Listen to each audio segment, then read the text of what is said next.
Estamos gravando. Gente, primeira vez que eu faço isso no Meet. Então, Uma mulher falando inglês, sei o que lá, sei o que lá. hã? Não entendi.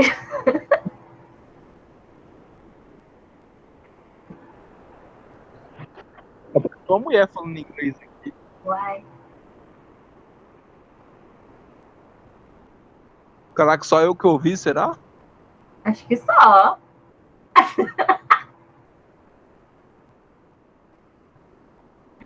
Ai, gente, vamos começar aí tudo de novo que eu falei antes.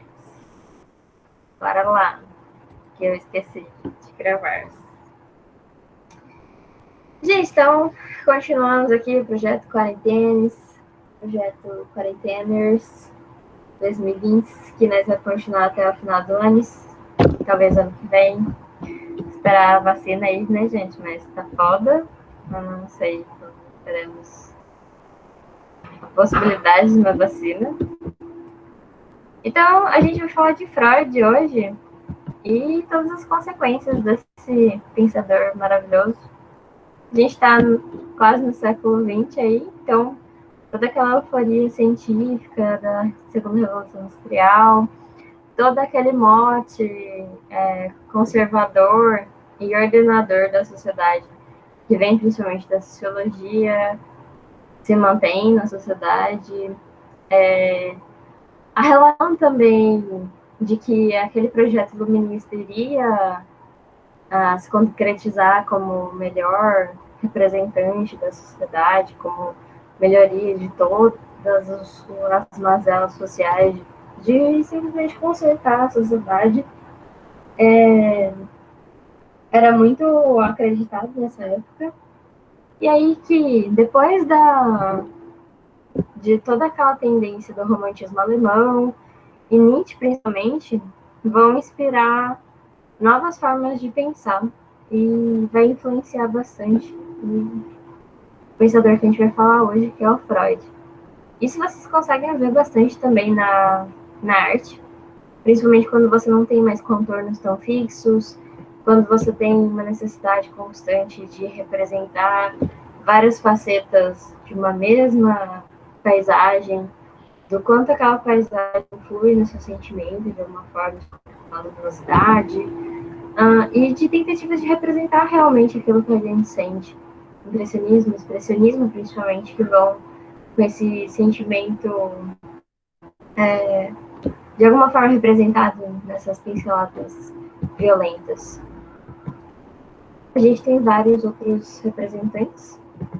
A gente também tem outros movimentos, por exemplo, o cubismo, e alguns outros que a gente pode falar um pouco mais para frente. Então, começando realmente no Freud, vou dar uma recapitulada aqui rapidão, só para vocês darem uma iluminada aí na cabeça de vocês em relação a isso. Eu sei que todo mundo aqui tem perda de memória recente, inclusive eu, não estou falando de vocês só, eu também tenho. Então sempre é bom a gente dar uma recapitulada para a gente estar na mesma página de conteúdo. Então, o Freud era um médico neurologista aí do final do século XIX. Ele vai nascer no Império Austro-Húngaro, que a gente chamaria de República Tcheca. Mas para vocês terem noção, o Império Austro-Húngaro, depois, enquanto o Freud está vivendo, você vai ter todo o domínio nazista em relação àquele território. A maior parte das irmãs do Freud vão ser mortas em campos de concentração. Você tem até várias passagens em relação a problemas psicológicos sendo abordados pelo Freud em relação a esses traumas relacionados à relação nazista. Então, é bem interessante aí essa contextualização histórica. Então, como eu tinha falado antes, o cara vai ser influenciado pelo estoicismo, que vai inspirar principalmente o Nietzsche, mas também temos aí o romantismo alemão como o primórdio do Nietzsche, principalmente, e dessa primeira tendência a olhar para sentimentos e a olhar para a não racionalidade, principalmente, como uma faceta humana importante de ser representada de alguma forma e estudada, mas que até então a gente simplesmente ignorava por não concordar exatamente com ela. E aí que o Freud ele começa a estudar principalmente a histeria. A histeria era aquela doença de mulheres que tinham vários sintomas físicos, mas sem aparente causa. Todos os exames que elas faziam eram completamente normais, mas elas tinham cegueira, elas tinham epilepsia, elas tinham vários tipos de dores ou paralisias, então não sabiam exatamente por quê. E aí que começam o iníciozinho dos estudos em relação a doenças psíquicas, porque a histeria era uma doença que parecia não haver causa física, e sim em algum momento psicológica, realmente. Então eles começaram a fazer estudos em relação à hipnose, começaram a usar alguns tipos de drogas psicoativas, tipo, principalmente cocaína e alguns outros tipos de drogas que eram usadas como remédios.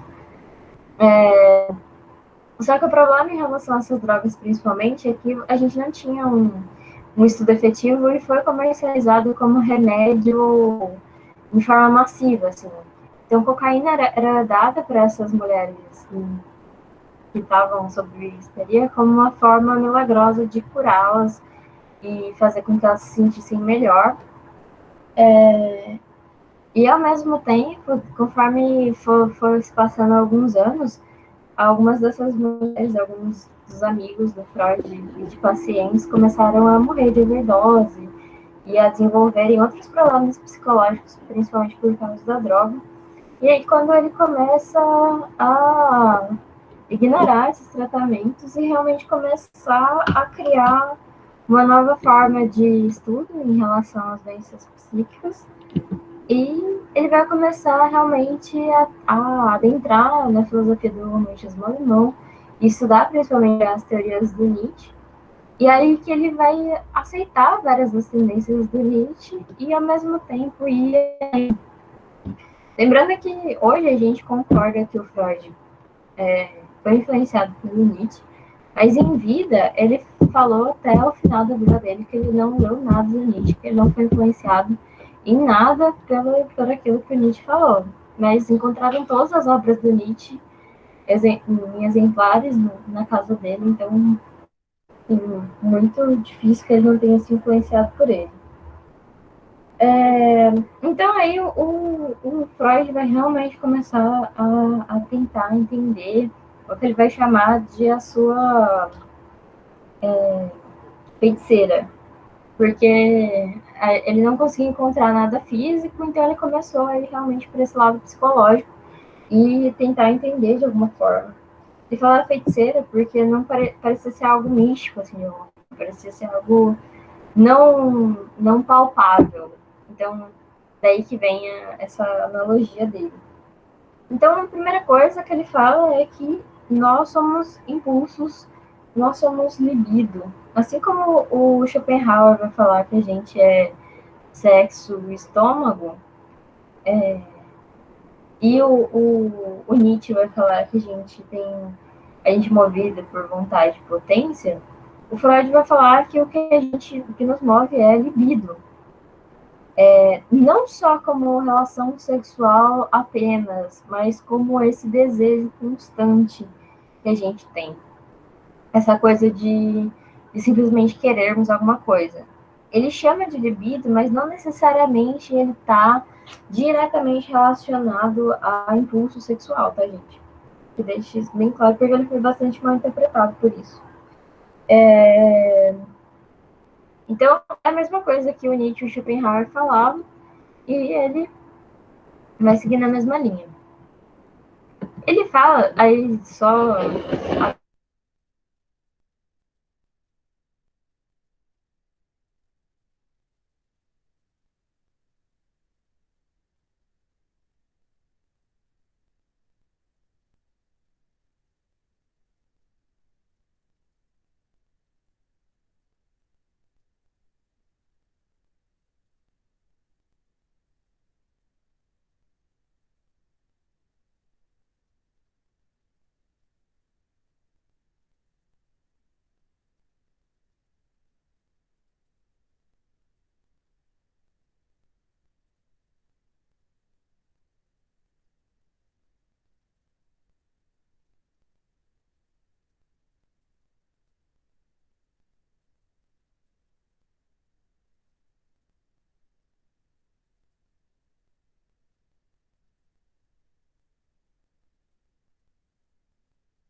Nossa, meu computador tava com o microfone mutado.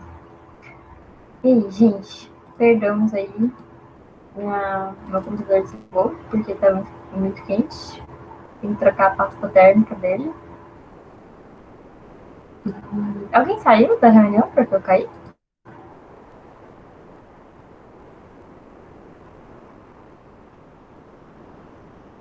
Tá me ouvindo, gente? Não? Opa, estamos ouvindo aí. Beleza. Então vamos voltar daqui.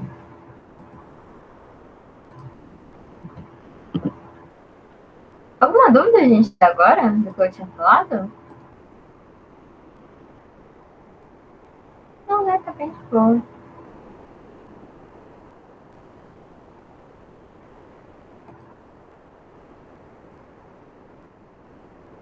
Beleza. Tá conseguindo ver minha tela de novo?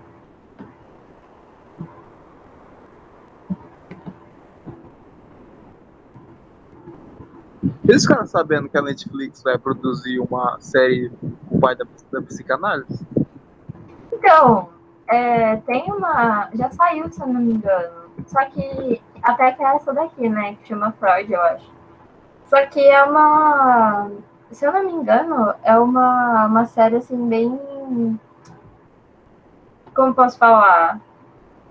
Viajada de alguma forma, assim, mas ela é mais voltada mesmo pro mainstream, assim, tipo, pra ser uma série divertida, assim, pra ser um negócio realmente real. Ah, como tudo, né? Tipo, você vê, baseados em fatos reais. É quando você vê metade do filme, tipo, alguma coisa não foi baseada em fatos reais e todo o resto foi mudado, né? Tipo, Nossa, eu achei que ia contar a história dele, não sei o quê, quem que é pai dele, quem que é mãe dele. Oxe. então, eles até vão fazer isso, só que de uma forma assim mais hollywoodiana, assim, mais de alguma forma não totalmente real, assim, sabe? Como tudo, né, eu acho. Mas bora voltar lá. Mas é uma série legal, se vocês quiserem assistir. Não deixa de ser algo válido, assim, tipo, de forma recreativa. Acho que eu tava aqui, né? Então, a relação em a relação em relação é bom. A relação sobre os desejos sexuais como excelência, acho que alguém me pediu para participar.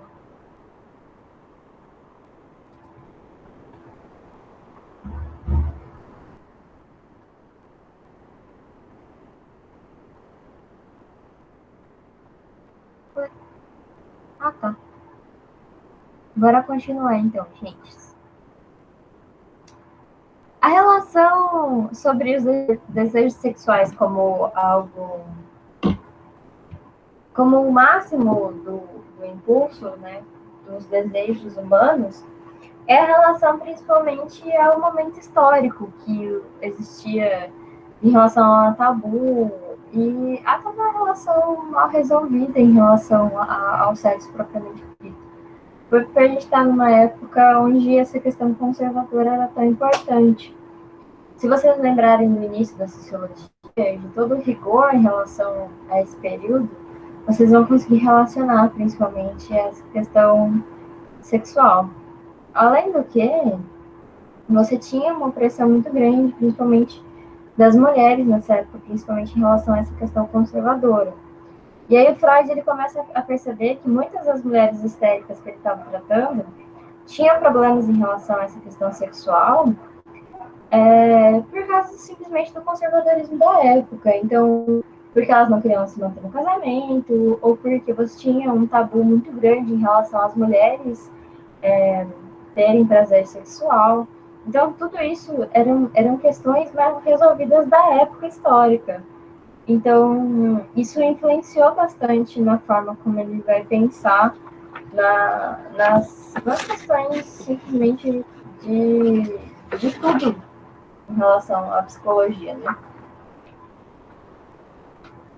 Então aí o Freud ele começa realmente a falar da psicanálise propriamente dita.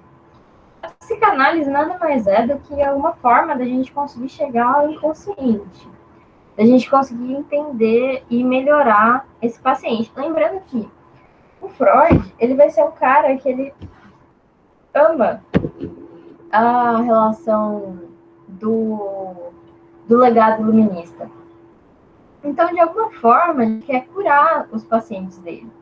Ele não quer só entender, ele quer fazer com que esse paciente volte a trabalhar, que ele volte a ser produtivo, e que ele não mais tenha todas aquelas dores, aquelas relações que não deixam ele ser uma pessoa produtiva. Esse é o principal pensamento do Freud.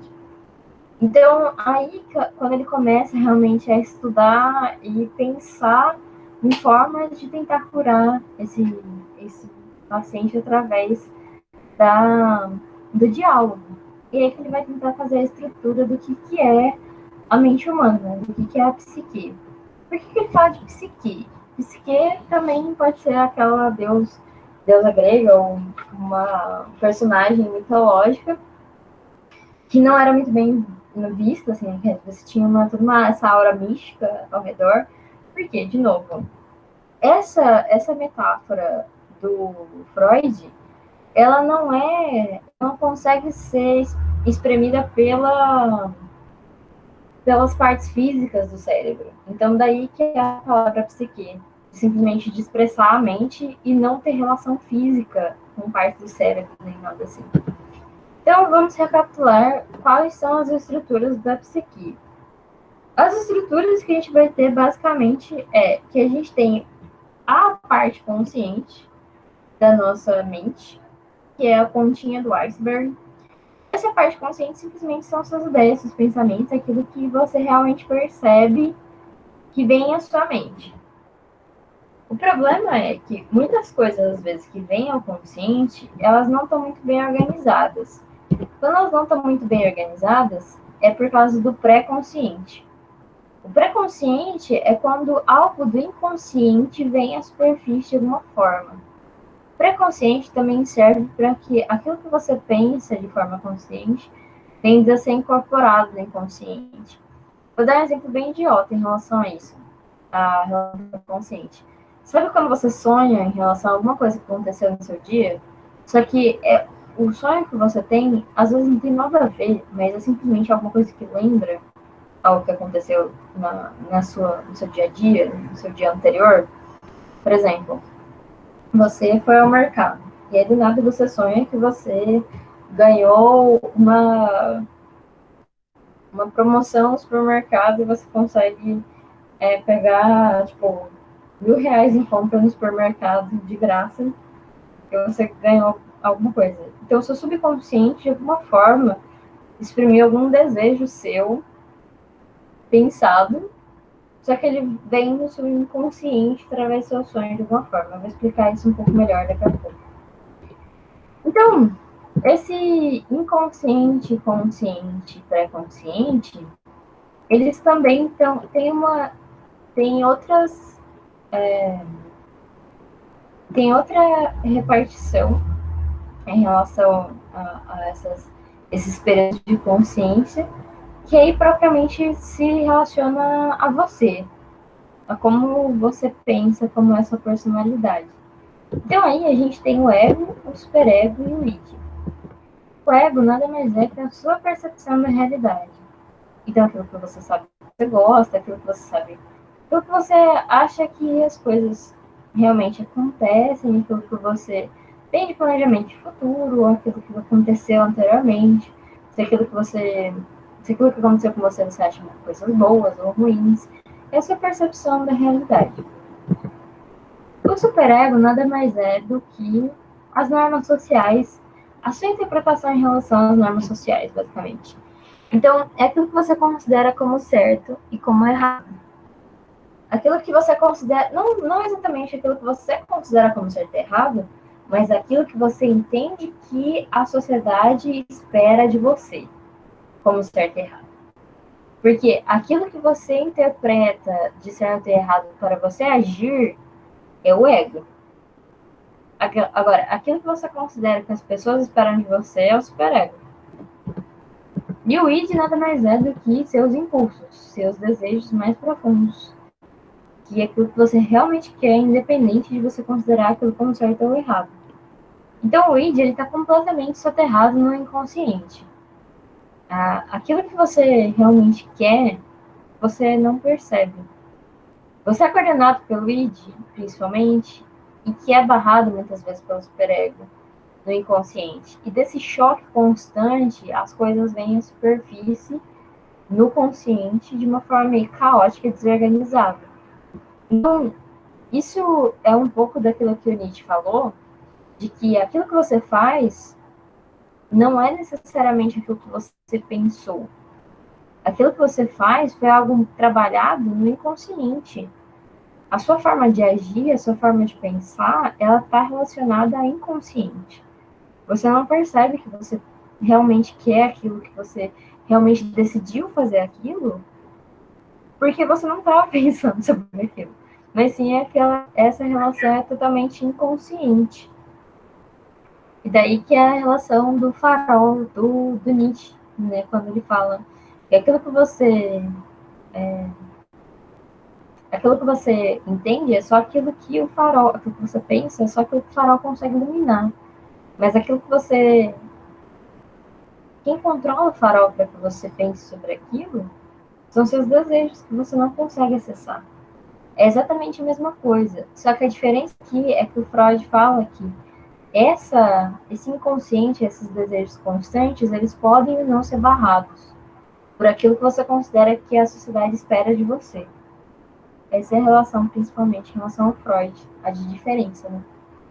E outra coisa também é que, principalmente, esses conflitos aqui entre superego e ego, entre superego e id, é aquilo que vai fazer com que existam vários tipos de problemas em relação ao seu pensamento daqui e agora, principalmente em relação à neurose e tudo mais.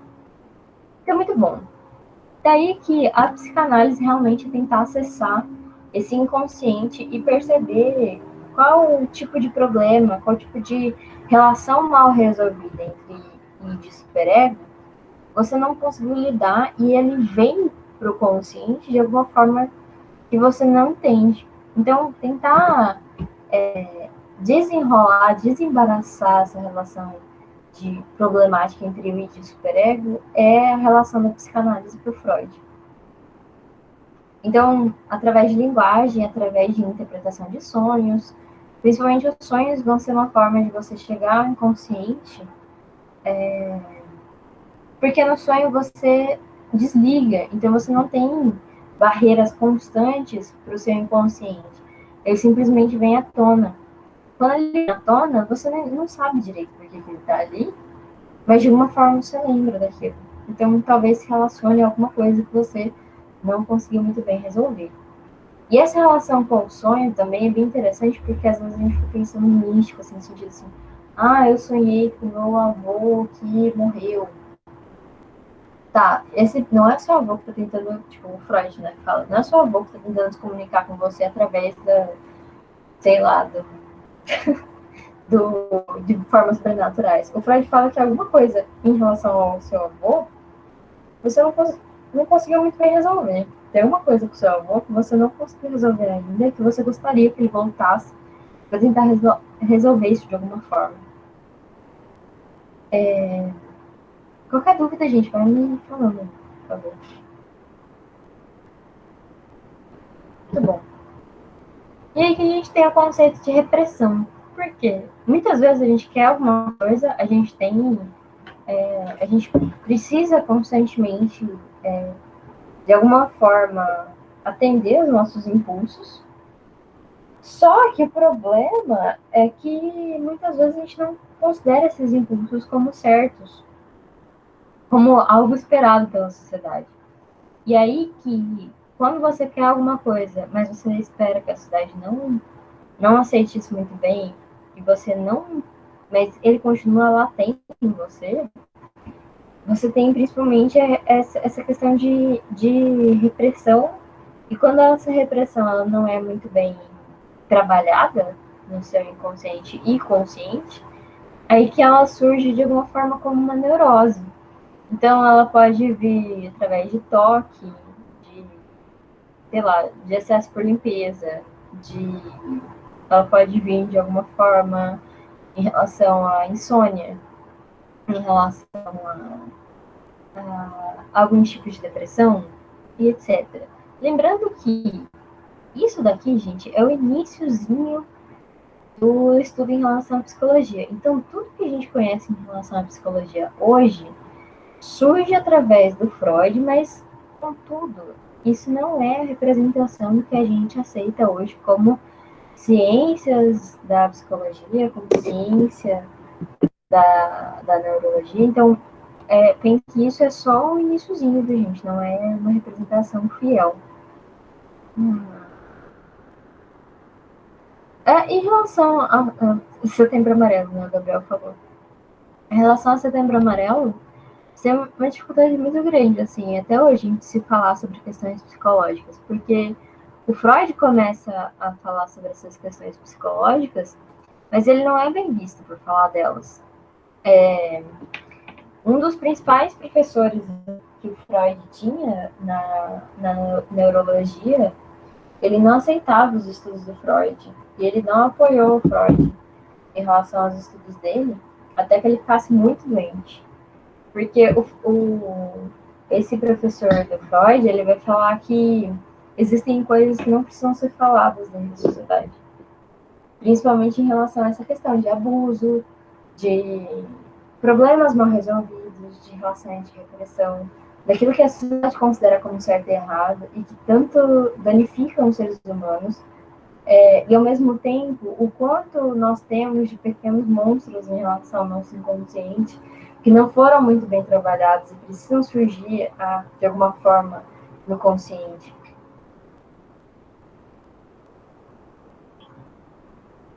Então pensem em quanto isso não era mal visto na época. Até que o professor do Freud estava bem velhinho e doente, fala: Freud, vai lá e nos traia e mostre essa realidade que a gente até hoje tentou ignorar. Só que hoje a gente tenta falar alguma coisa em relação a problemas psicológicos, mas é um grande tabu ainda, quero ou não.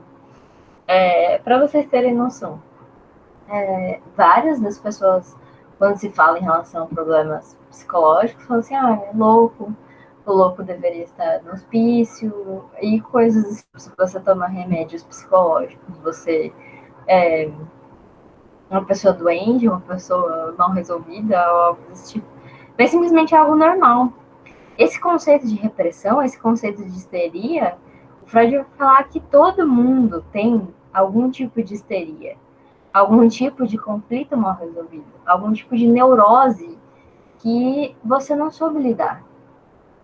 Então, seja compulsão por comida, seja você não querer comer em alguns momentos, seja você ter uma ansiedade constante que não te faz parar de coçar, por exemplo, sua mão em períodos de muita ansiedade, ou tremer, ou mexer sua perna em todos os momentos de ansiedade. Então, assim, essa questão de neurose, o Freud vai falar, todo mundo tem algum tipo de neurose. Não importa se você conseguiu ou não resolver ela ao longo do tempo. A questão é que todo mundo tem. O problema é que a maior parte das pessoas fala que não tem. Essa é a relação. Porque se as pessoas falassem um pouco mais sobre as suas questões psicológicas, essa discussão em relação a isso, não só discussão, mas esses estudos estariam muito mais fáceis de serem resolvidos. Isso eu digo para a sociedade de maneira geral. Pense assim, na época do Freud, você tinha várias mulheres que eram tão reprimidas pela sociedade que elas tinham cegueira, que elas tinham problemas de paralisia ou de epilepsia, simplesmente porque as pessoas não aceitavam que elas gostariam de sair de seus relacionamentos abusivos ou de relacionamentos que elas não queriam ter. E, assim, isso parece ser algo tão inatingível, mas, gente, ainda hoje você tem essa relação de mulheres sendo reprimidas nos seus locais de trabalho, ou mesmo em relação a essa questão toda de histeria, né, de em relação a problemas sexuais e tudo mais. Isso ainda é um grande problema. Por que até hoje a gente tem anticoncepcionais femininos, mas a gente não tem um grande estudo em relação a eles? Você não tem um grande estudo em relação a, ao corpo realmente feminino. E o quanto isso também é um tipo de opressão em relação a isso. Por que isso ainda tem que ser um tabu tão grande? Por que a maior parte das mulheres ainda tem medo de ir no ginecologista?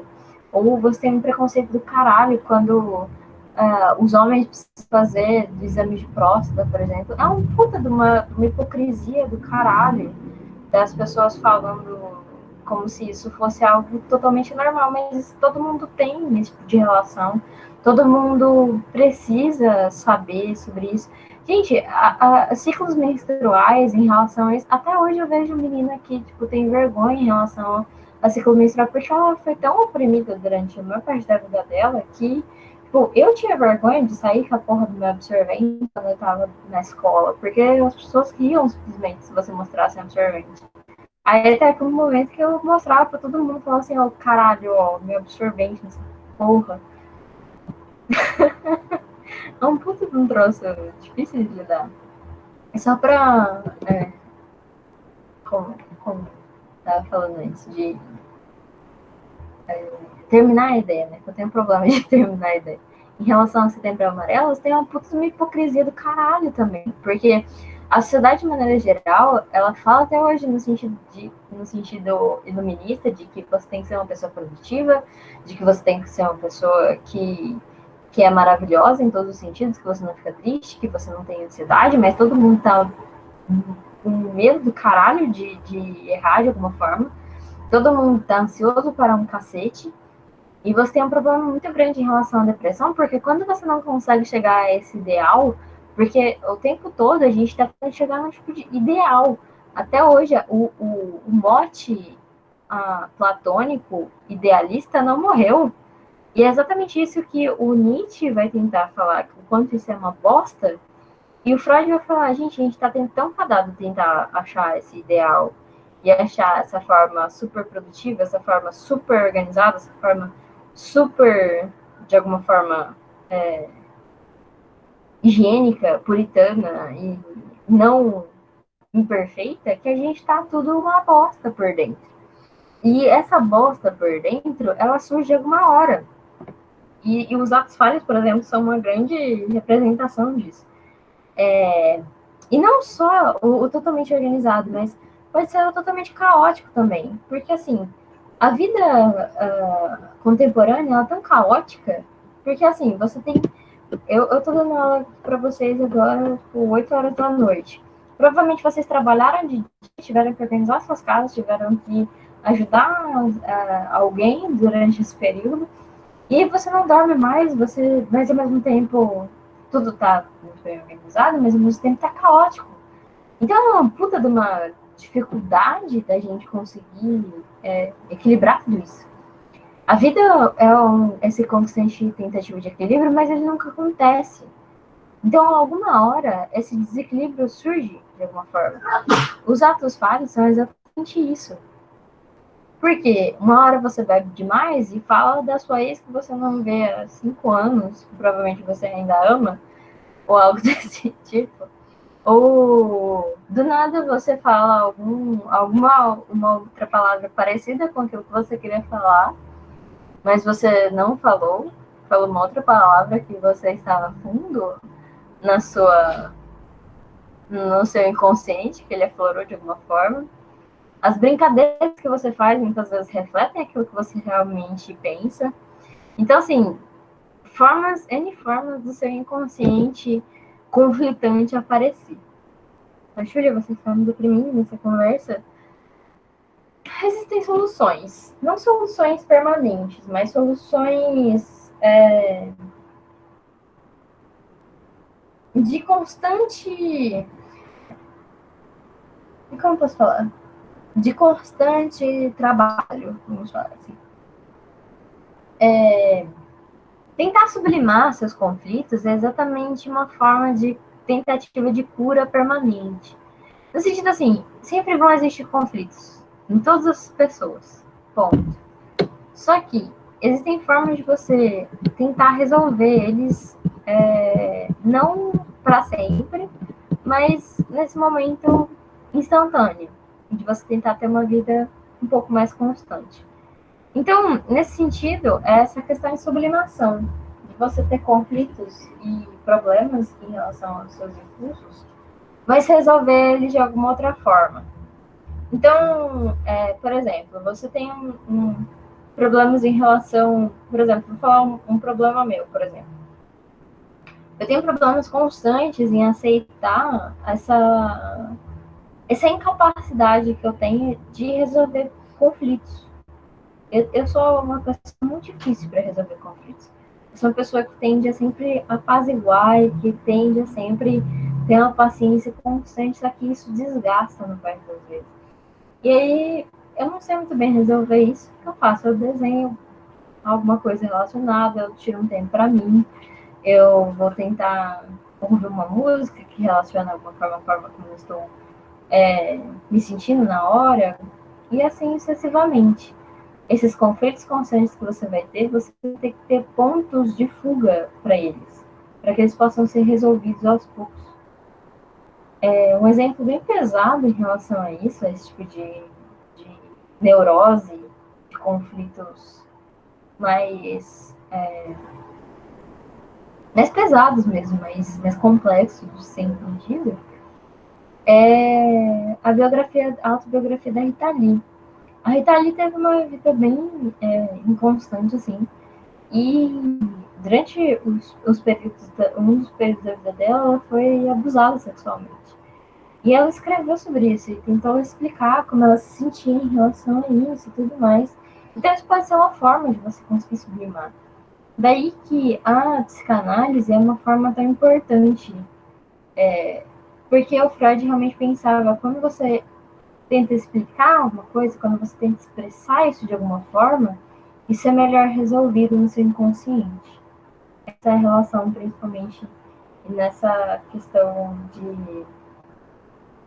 de tentar transformar esses conflitos em algo produtivo.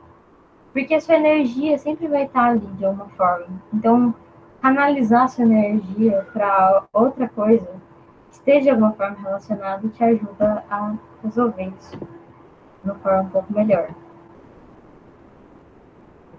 Uma outra relação bem mal interpretada do Freud é a relação do desejo infantil. Por quê? Grande parte da formação da nossa personalidade vem da infância, que é o período máximo de desenvolvimento que a gente tem, o período maior de desenvolvimento, tanto em relação a desenvolvimento neurológico, em relação ao desenvolvimento do cérebro, quanto esse desenvolvimento psicológico. Pensa assim, você aprende a falar nesse período, você aprende a se alimentar nesse período, você aprende aquilo que você gosta, aquilo que você não gosta.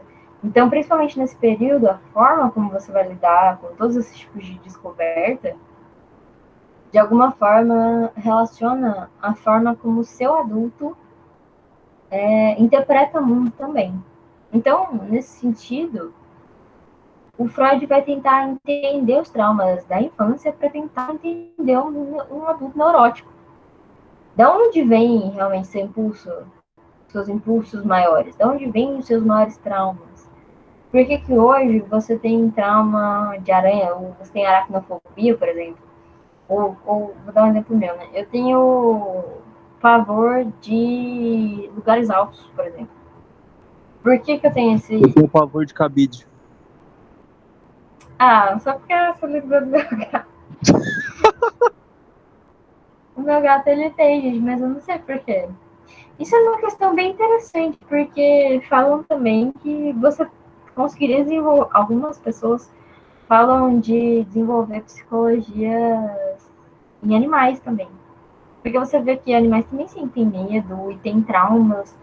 E toda essa relação é bem interessante, mas papos para futuros. Aí espero que não tão distantes. Muito bom. Então, essa parte aqui, pensa... Oi? Fazendo em rato, tipo, testando os medicamentos de depressão.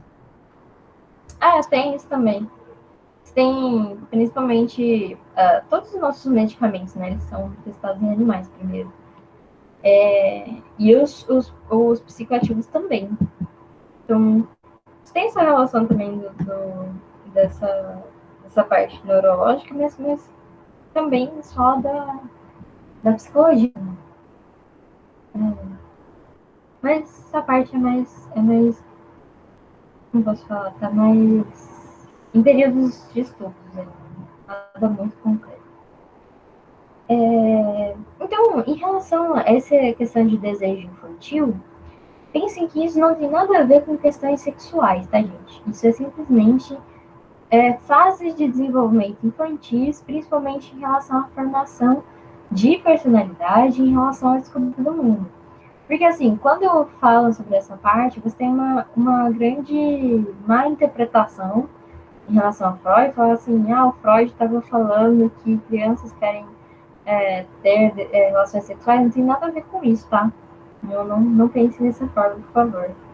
É simplesmente essa fase de desenvolvimento psicológico de uma criança. É só isso. E do quanto isso pode, de alguma forma, estar relacionado a traumas. É só isso. Então, muito bom. Ele separa, principalmente, a infância em 4 fases principais. Tem a fase oral, que é até 1 ano, que é quando a criança descobre o mundo pela boca. Sabe o período em que a criança coloca tudo na boca? É esse período. Por quê? Porque ela não conhece nada. E a fase principal, que ela era alimentada pela boca, e a partir daí ela entende que ela tem sensações, de gostos diferentes, de interpretações só, que ela só consegue ver pela boca, porque ela não conhece outra forma. Então, é quando o id ele começa a agir de uma forma muito abrangente, né? Porque a criança ela entende que ela tem fome, que ela precisa se alimentar. Então, esse impulso, esse desejo pela alimentação, por colocar as coisas na boca, porque simplesmente ela está conhecendo o mundo através da boca. Então, é nesse primeiro períodozinho que se desenvolve principalmente o id. A fase anal. A fase anal é quando a criança ela entende que ela precisa ir ao banheiro, que ela não pode fazer suas necessidades em qualquer lugar. Então, por isso que a gente. Você tem uma puta de uma interpretação também em relação a isso, por causa dos nomes das fases. Isso desperta o espírito da quinta série, né? Em todo mundo. Que eu vejo quando eu faço isso. Não vai fazer nada. Gente, é uma coisa muito difícil às vezes.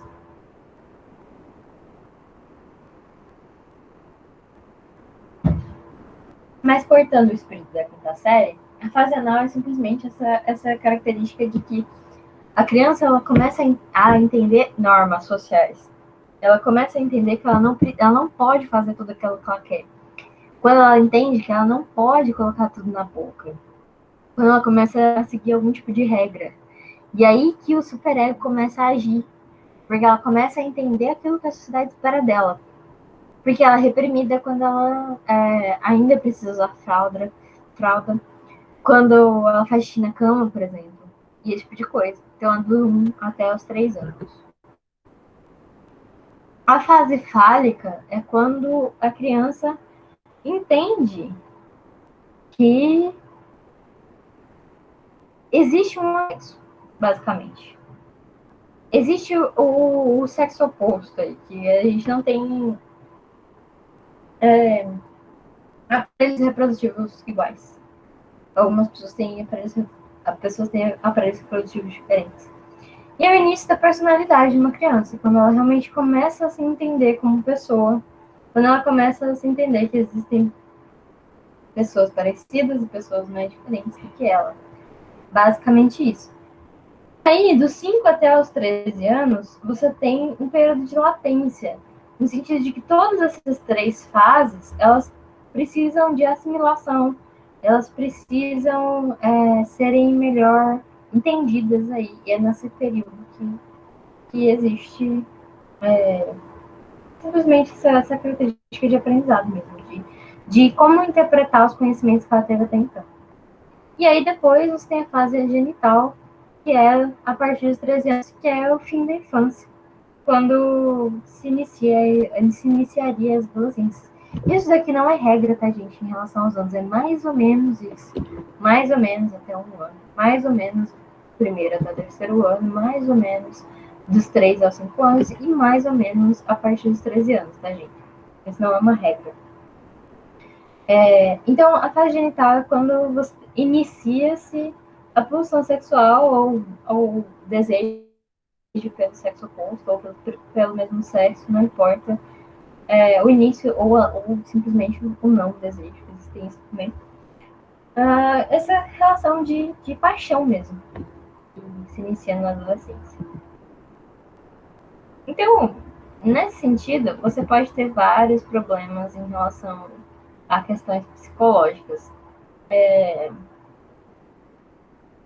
Nesse sentido de infância, você tem uma grande má interpretação também em relação a complexo de Édipo, que depois eu vou falar um pouquinho sobre. Que eu vou falar propriamente de algum tipo de neurose, né? Propriamente dito. Então, aqui, a psicanálise, ela não é uma cura finita, ela não é uma cura constante. Elas mudam de foco, as neuroses, mas elas se mantêm de alguma forma. Então, ele fala bastante de análise terminável e interminável.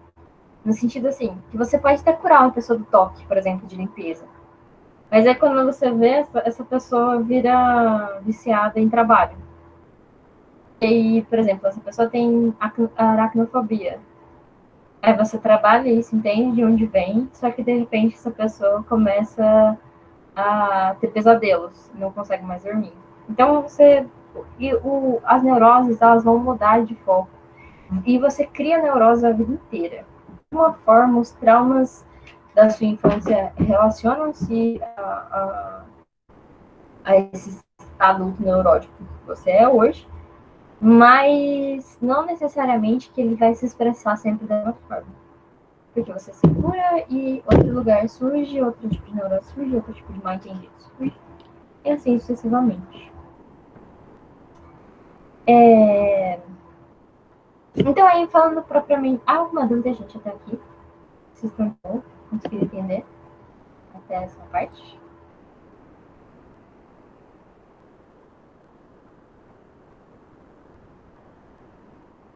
Nossa, uma boa frase, hein? Somos feitos de carne, mas temos que viver como se fôssemos de ferro. Bem interessante, gostei da frase. É de alguém ou foi você que criou, Gabriel?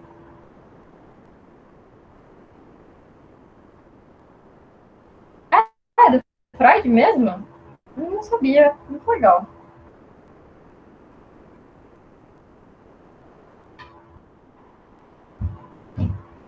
Muito bom.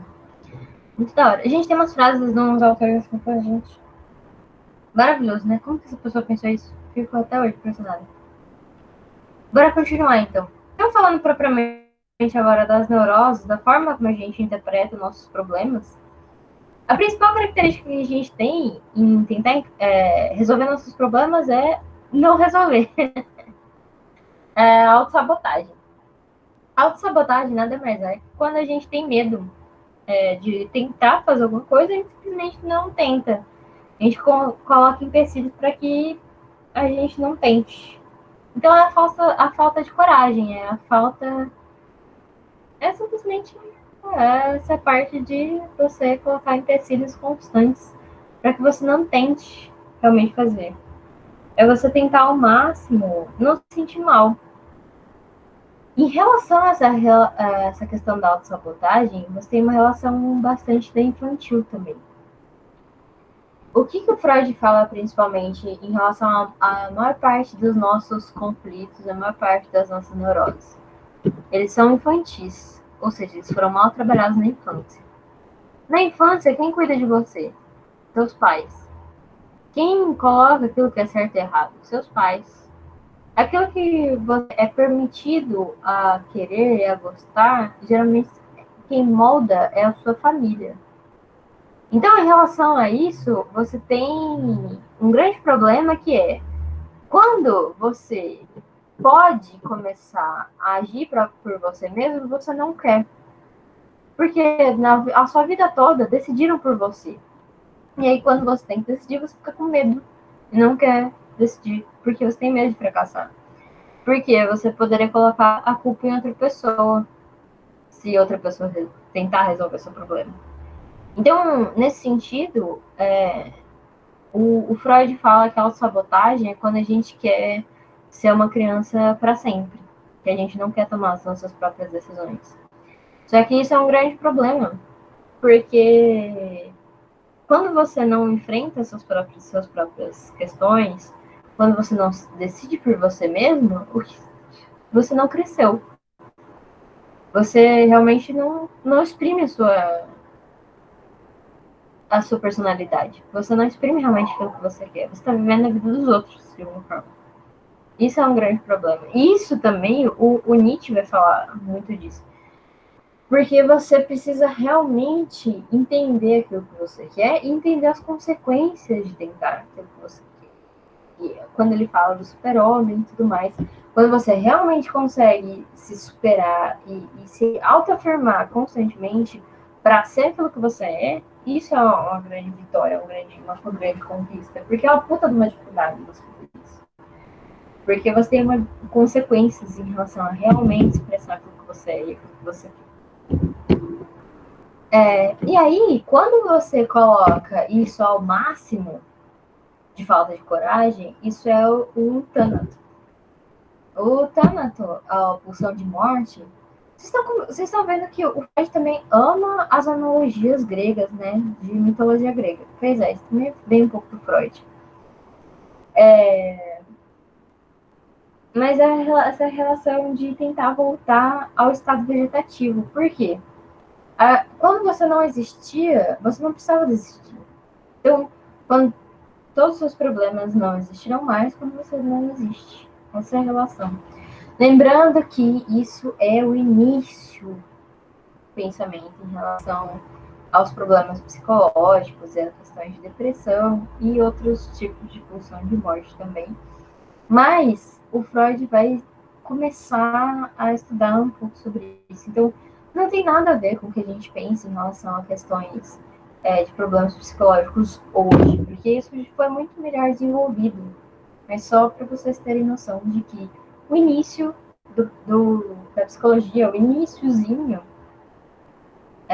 de tentativas de explicar com questões psicológicas vem do Freud e vem desses conceitos que ele está falando aqui. Outra relação também bem mal interpretada é a crítica à religião do Freud. Por quê? A religião, para o Freud, nada mais é do que uma neurose infantil. Por quê? O Freud vai falar que a gente criou, de alguma forma, a religião, porque a religião é um tipo de pai, é um tipo de resolvedor de conflitos de uma forma muito mais fácil. Então, o Freud também ele contribui para a relação do ateísmo contemporâneo. Mas lembrando que o Freud, ele é judeu e ele criou seus filhos no judaísmo e tudo mais. Então, assim, não pensem que isso é levado ao ponto dele realmente praticar isso. Ele simplesmente coloca isso como um conceito, tá? Então, não mal interpretem essa informação. Por que ele fala dessa questão da religião? Porque você tem toda aquela relação de que hoje você está mal, mas no futuro você será recompensado por ser uma pessoa boa, você irá ao céu, ou você pode esperar das relações divinas. Isso parece bastante com algo que você realmente não coloca propriamente as consequências daquilo que você faz necessariamente aqui, mas no futuro. Então, essa relação de não consequência, de não entendimento das consequências daquilo que você faz aqui agora, pode ser uma relação infantil também, segundo Freud. Isso você também em Marx, como eu falei para vocês, em relação ao povo.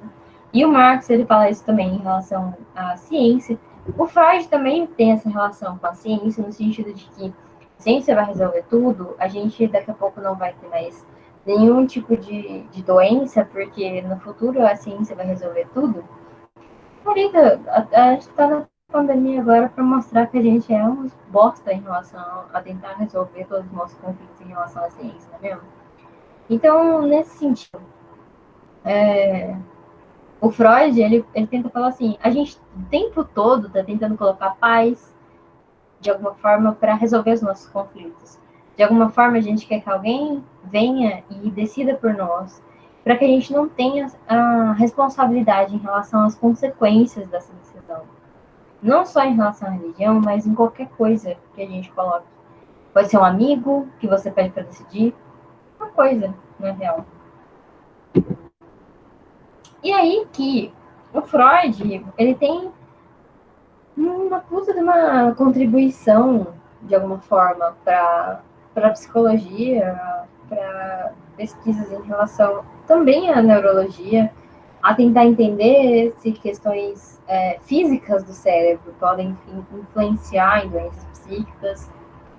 Essa relação com a questão infantil também, você começa a ter uma preocupação um pouco maior em relação a questões infantis, porque até o século XIX você tem uma completa apatia em relação a infantil, porque a infância é simplesmente o período que você não consegue produzir, então cagas para as crianças de maneira geral, e assim sucessivamente. Então, de alguma forma, se contribuiu também para pensar de crianças de outra forma. Toda essa questão de tentar conseguir entender através do diálogo e toda aquela a relação que eu falei para você em relação ao inconsciente. Uma das doenças mais mal interpretadas, que eu ia falar para vocês, é o complexo de Édipo. Por quê? O complexo de Édipo é no sentido de que o tempo todo, na infância, a gente tenta suprir as nossas necessidades e na nossa infância a gente sempre precisa de que pessoas tomem as decisões por nós, e cuidem de nós, etc. A questão da síndrome de Édipo é que a gente sempre tem essa questão de enamoramento por alguns dos nossos pais.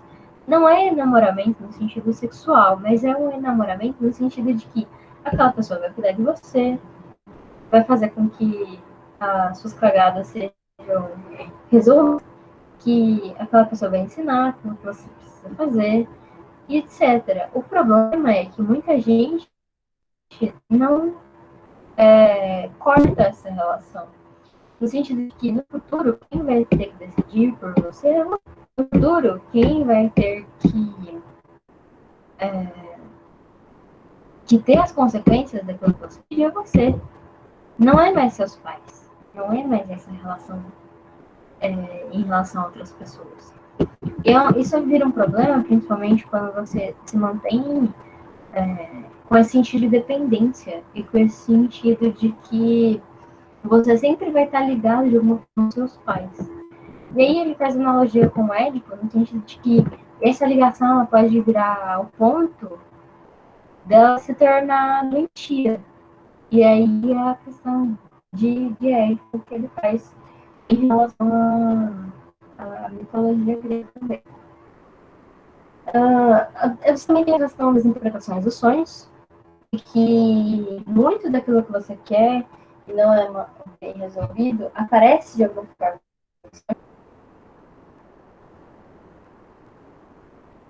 Aparece de alguma forma em pesadelos ou sonhos, para essa representação constante do inconsciente.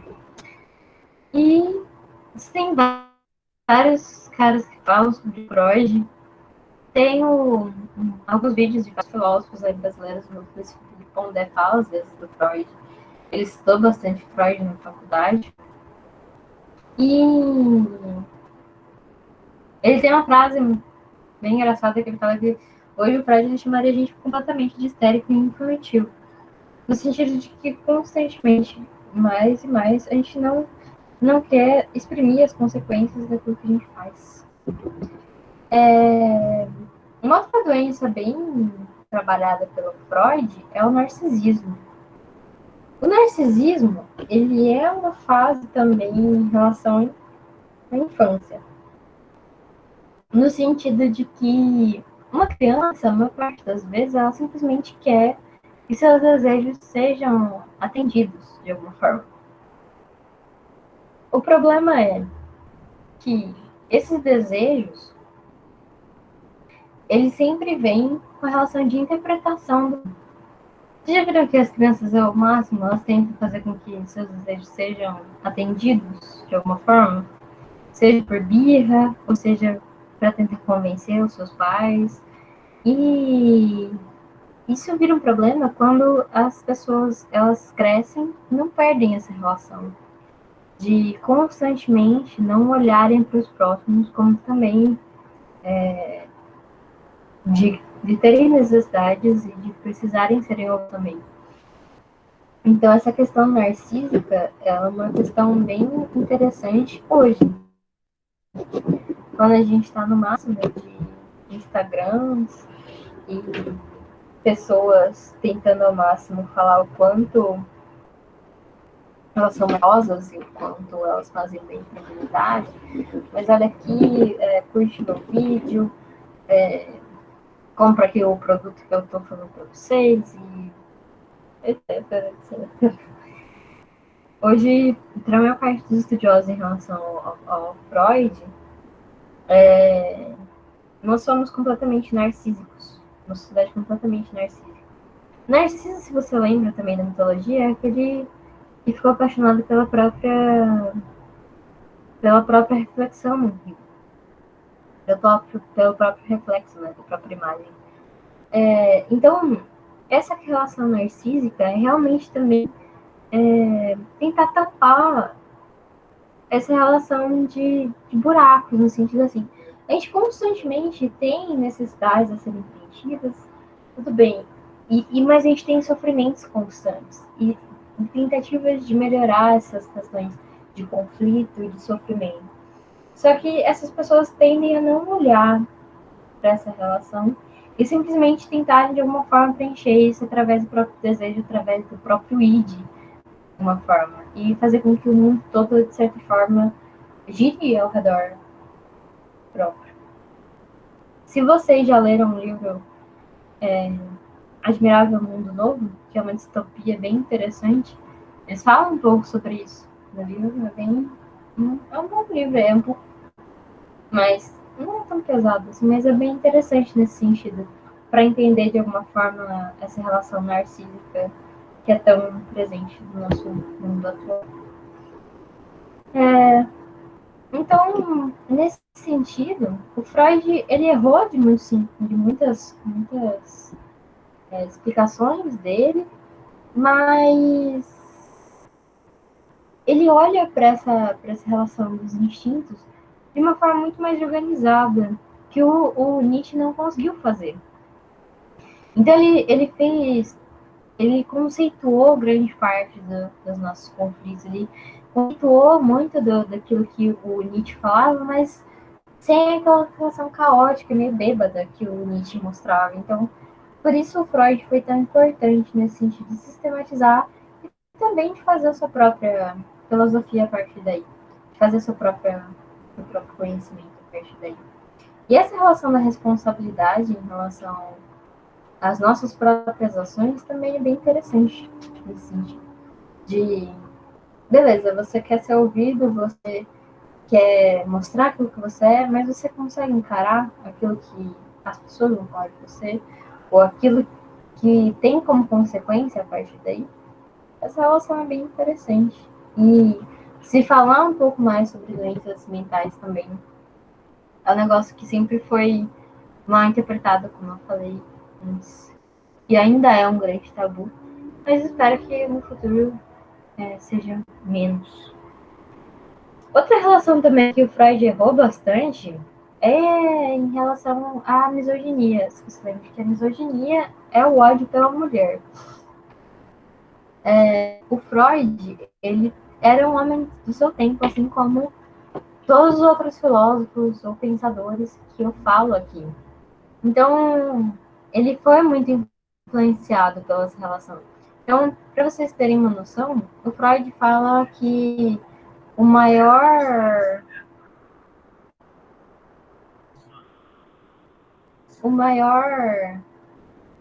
problema em relação às mulheres, às questões histéricas, é, por exemplo, a menina ter inveja em relação ao falo, e essa relação mal resolvida também no falo do Freud. Essas são outras questões aí. Mas você tem uma grande má interpretação das mulheres de maneira geral em Freud. Então, basicamente é isso, gente, para falar para vocês. Só uma tirinha aí para terminar. É evidente que seu apreço por armas tem caráter profundamente fálico. Entretanto, o que surpreende mesmo é o conteúdo do seu discurso, a completa confusão entre fase anal e oral.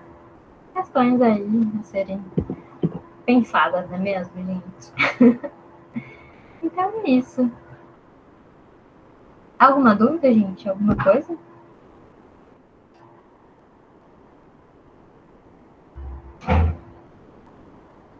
Querem falar alguma coisa? Acrescentar?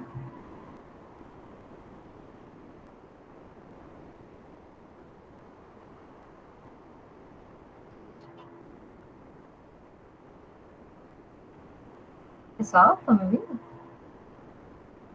Freud é confuso por si só. Sim, é um pouco confuso, mas se ficou com alguma dúvida em algo específico que eu falei?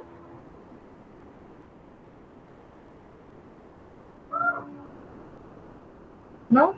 Gente, a lista do Freud já está no Drive, assim como o slide e o resuminho também das aulas. Eu sempre coloco lá. E é isso, gente. Qualquer coisa, qualquer dúvida, vão falando comigo. E eu também vou colocar o vídeo no YouTube, se vocês quiserem assistir de novo. Aí tá mais, vai complementar um pouco mais aqueles outros vídeos. E sexta-feira eu tenho que fazer questões com vocês de vestibular aí no geral. Beleza, hein, gente? O resto do pessoal tem mais alguma dúvida? Luan, Leandro. Tem aula do posto, daqui a pouco, às 9 e pouco, 9h30 tem aula do posto. De atualidades e exercícios. Então é isso, gente. Vou parar aqui a gravação. Não sei como que eu paro. Valeu, Ju.